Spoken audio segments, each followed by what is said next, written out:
Assalamualaikum warahmatullahi wabarakatuh. A'udzu billahi minasyaitonir rajim. Bismillahirrahmanirrahim. Alhamdulillahi rabbil alamin. Allahumma shalli wa sallim ala sayyidina Muhammad wa ala ali sayyidina Muhammad. Kaum muslimin rahimakumullah. Marilah kita sama-sama tafakkur terhadap ayat-ayat Allah Subhanahu wa taala yang ada di muka bumi ini. Dalilnya mana pemirsa? Dalil yang pertama saya ingat sebuah dalil yang menjelaskan bahwa Allah Subhanahu wa taala telah menciptakan setiap perumpamaan pada makhluk-makhluknya, dan hanya orang-orang yang berakallah yang akan paham terhadap perumpamaan tersebut. Maksudnya, pada setiap makhluk Allah itu ada i'tibar. Dan hanya orang-orang yang berakal sajalah yang bisa beriktibar terhadap makhluk Allah lainnya. Dan mudah-mudahan kita termasuk orang tersebut. Allahumma amin. Dalil yang kedua sangat masyhur, dikatakan bahwa pada penciptaan langit dan bumi itu ada tanda-tanda kekuasaan Allah Subhanahu wa taala. Dan hanya orang-orang yang mau berpikir sajalah yang bisa paham terhadap tanda-tanda kekuasaan Allah tersebut. Dan kita mudah-mudahan termasuk orang-orang yang mau berpikir sehingga kita akan paham terhadap ayat-ayat Allah dan lalu paham terhadap kudrat iradat Allah Subhanahu wa taala. Kaum muslimin rahimakumullah, kali ini kita akan tafakkur ditemani oleh kalajengking dan tikus. Ceritanya begini pemirsa, akhir-akhir ini saya punya hobi baru, yaitu suka ngebolang, bocah petualang kira-kira untuk konten channel YouTube kita tercinta ini. BMC, kira-kira begitu. Nah, seperti hari ini, saya keluar rumah itu sekitar jam 6.30. Pergi ke tempat wisata, hutan hutan kecil, gunung, hutan, sungai di situ ya. Ngebolang kira-kira 2,5 jam atau 3 jam gitu. Setelah capek, dapat kira-kira 22 video untuk diupload pada hari-hari berikutnya, udah cukup udah banyak. Karena capek, saya pun pulang. Yang pikirannya itu mau istirahat dulu, makan, sholat duha kalau mau. Kira-kira. Nah, di tengah perjalanan, saya itu melihat kalajengking mati di aspal, di jalan, segini besar, kalajengking hitam. Terus terang saja bagi saya itu, melihat kalajengking sebesar itu tergeletak di jalan meskipun dalam keadaan mati, itu pemandangan yang langka. Di alam bebas loh, di alam liar, bukan di kandang atau peliharaan kalajengking tersebut. Sehingga terbersit pada hati saya untuk menambah koleksi video bahan upload. Dalam hati ini kalajengking kalau saya videoin, video pendek tentunya itu kan, ini bisa viral nih, viral versi channel saya saat ini itu sekitar 2.000-3.000 udah bagus nih, udah viral. Saya maksud channel baru mulai kira-kira begitu.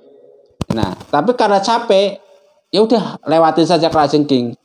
Tetapi ketika sudah 10 meter, 20 meter, balik lagi muter, takut hilang gitu kan. Tetapi lagi-lagi sudah muter, bablas lagi karena capek. Nantilah udah terlalu capek hari ini ngebolang 2 jam, 3 jam.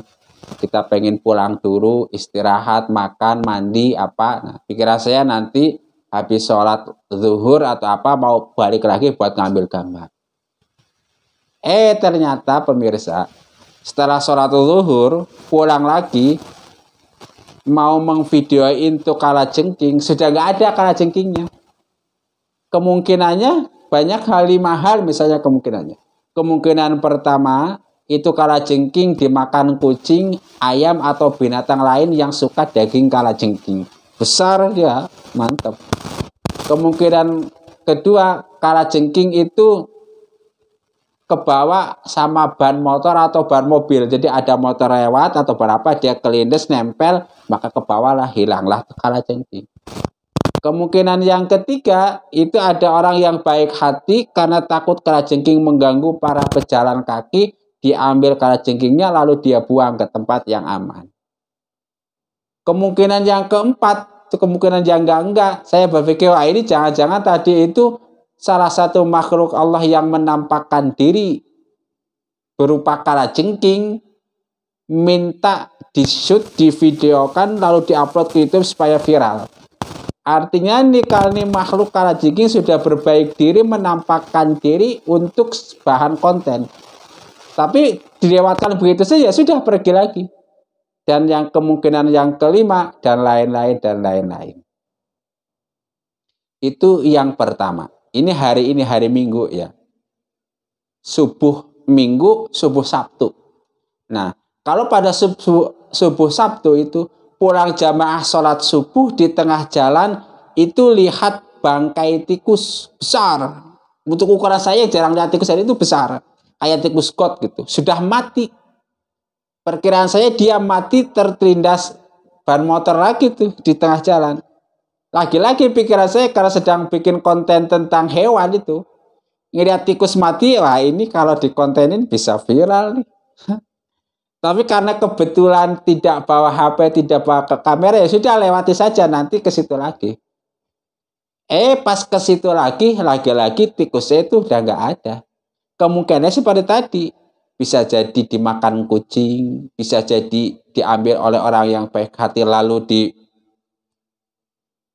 ke tempat yang semestinya, atau kemungkinannya dia itu merupakan salah satu makhluk Allah yang sengaja menampakkan diri untuk diambil gambarnya supaya di-shoot, di-upload ke video YouTube.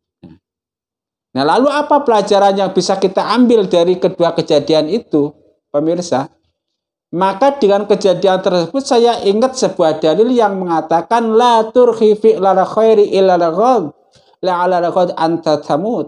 Yang maksudnya kira-kira janganlah kamu menunda-nunda perbuatan baik sampai besok. Siapa tahu besok hari kamu sudah mati. Maksudnya kalau mau berbuat baik jangan ditunda-tunda. Siapa tahu besok kamu sudah mati dan tidak bisa melaksanakan perbuatan baik tersebut. Contohnya itu seperti saya.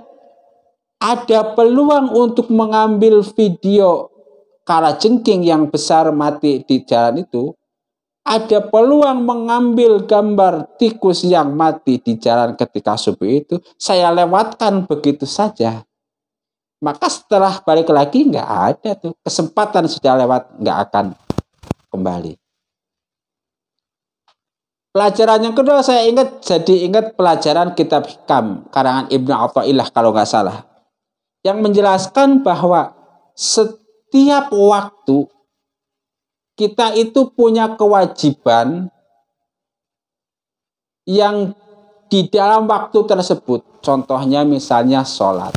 Kita diwajibkan sholat, mungkin suatu saat kita lupa atau gimana sehingga sholat terlewatkan, maka kita punya kesempatan untuk mengqadha sholat tersebut.